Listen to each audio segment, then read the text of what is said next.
Good evening, Minute fans. I'm Adamo Pulzone reporting from the Mullins Center where the UMass men's basketball team is taking on the George Mason Patriots tonight. And joining me to my left is UMass football alum, number 32 of the Baltimore Ravens, and Super Bowl champion, James Ihedigbo. James, how's it going? It's going great, man. Thanks for having me. No problem. Now, not many people might know this, but you're actually from the Amherst area, is that correct? Yeah, man. I was born and raised in Amherst, Mass. Definitely a UMass alum. Grew up here, loved it, born and bred. Now, you played Amherst football in high school, correct? Yeah, definitely played in Amherst football where, there's very low recognition, but yet we were still state champs. Now, tell me about how that transition was, going from the high school level of football to the collegiate level, but in the same town. What was that like? It was definitely, a big-time transition because, it's no different than, being, big fish in a small pond in Amherst and then going to, being a small fish in a big pond here at UMass and really transforming my game.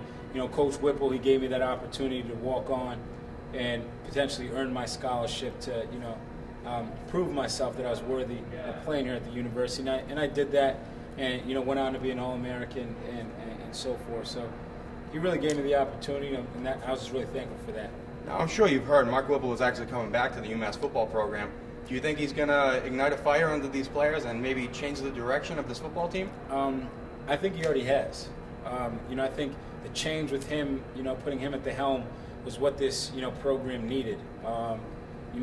He's been successful on every level of his coaching career, from, being a world champion like myself with the Pittsburgh Steelers, being the offensive coordinator at the University of Miami, the U, So he's really proven that. He has recruiting ties all over. He's shown that, even, this year with a big-time recruit at tight end, which, we beat out USC for, which is big in itself. And, transfers from Marshall and Penn State, really guys that can, jump in right now and help this team get in the right direction. Now, when you played UMass football, you recorded 256 tackles and had 12.5 sacks. But you were a walk-on recruit. And then you went on to become an undrafted player in the NFL. Now, many may consider you potentially an underdog, but obviously you're not. You're a Super Bowl champion. How did you overcome that stigma?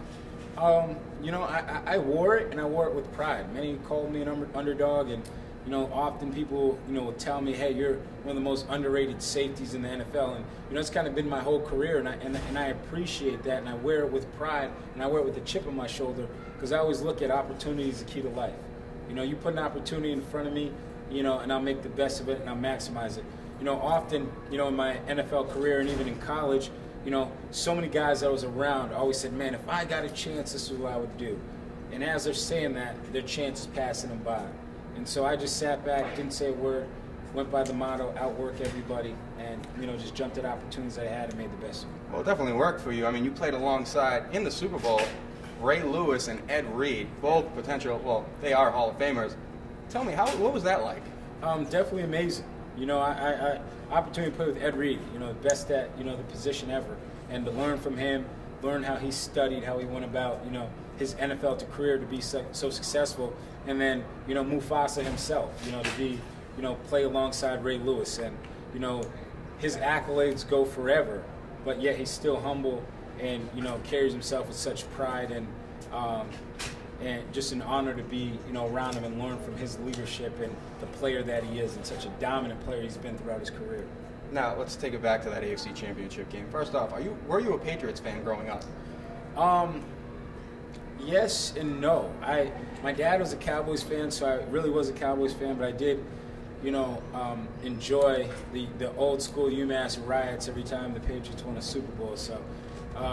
Was it bittersweet when you guys defeated them in the AFC Championship game? It was awesome for me, only because I did a year there, and it just didn't work out. Just wasn't a like-minded situation for me, and so I went to Baltimore to be able to go back to Gillette and win a game in the fashion that we did. It really wasn't awesome, and then to go on and to be world champions and. Kind of solidified our place of greatness. Without a doubt. Now I'm going to ask you a few football questions, if you don't mind. Shoot, man, let's do it. Joe Flacco, elite? Why or why not?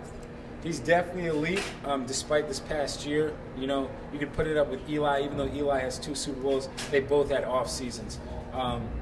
Joe's definitely elite because he proved it. anytime someone offers you $100 million and you don't take it, but then you go out and throw 8 touchdowns and 0 interceptions in the playoffs and our Super Bowl MVP, that puts you as an elite quarterback. Now, this is going to be a little rough one, but do you hate Tom Brady as much as your teammate Terrell Suggs hates Tom Brady? I don't think anybody hates him as much as Sizzle does.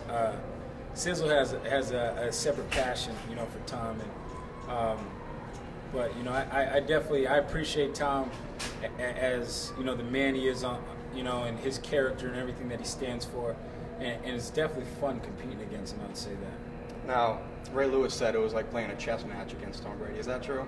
It's very so, because Tom, he studies film. He's so aware of, with him, he could look at the defensive line and know what the coverage is behind it because he studied it so much. So being able to show him one thing, make him think it's something, play something else, it's back and forth. It is a chess match. Now, can we see that Super Bowl ring? Can you show it up to the camera? Yeah, that's definitely, it's a lot That's of hard legit. work right there, yeah. One more football question before we go. We got to end it on a good note. Let's do it. Tim Tebow, you think he's going to play quarterback in the NFL again? No, I think he's doing great with his T-Mobile commercials. No contract, baby. T-Mobile. All right, well, you heard it first from Amherst Media. I'm Adamo Pulzone with James Ihedigbo, signing off.